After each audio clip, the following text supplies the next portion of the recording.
వాళ్ళు అనుకుంటూ ఉన్నారు, రే ఒకసారి దోణిపైకి తుఫాను వచ్చినప్పుడు, అలజడి వచ్చినప్పుడు దోణిలో యేసు ప్రభు ఉన్నాడు.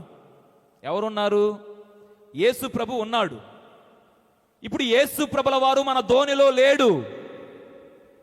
యేసు ప్రభు ఆ దినాన మన దోణిలో ఉన్నాడు కాబట్టి మనము బ్రతికి బట్టగట్టాం.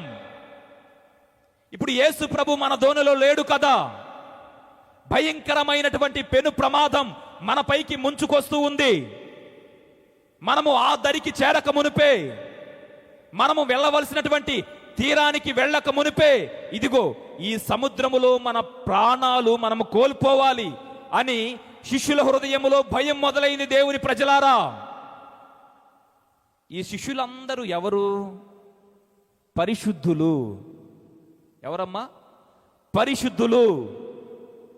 ఇప్పుడు పరిశుద్ధులైనటువంటి దేవుని శిష్యులపైకి భయంకరమైన పెను ప్రమాదం, అనేకమైన ఆపదలు, అనేకమైన అవమానాలు, అనేకమైన కీడు కార్యాలు.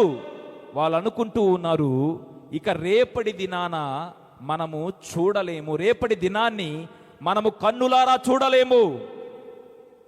దేవుని ప్రజలారా, శిష్యులు వేదనతో ఉన్నప్పుడు, ఆవేదనలో ఉన్నప్పుడు ఆ దరి నుంచి ఎవరో ఒక వ్యక్తి నీళ్లపైన నడుచుకుంటూ నడుచుకుంటూ నడుచుకుంటూ నడుచుకుంటూ వస్తూ ఉన్నాడు.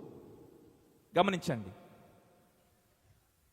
సముద్రము పైన నడుచుకుంటూ వస్తూ ఉన్నప్పుడు వీరిలో వీరు మాట్లాడుకుంటూ అంటూ ఉన్నారు, ఒరే ఈ ప్రాంతంలో అనేక మంది మరణించారు, ఈ స్థలములో అనేక మంది ప్రాణాలు కోల్పోయారు, వారిలో ఎవడో దెయ్యమై మన దగ్గరికి వస్తూ ఉన్నాడు.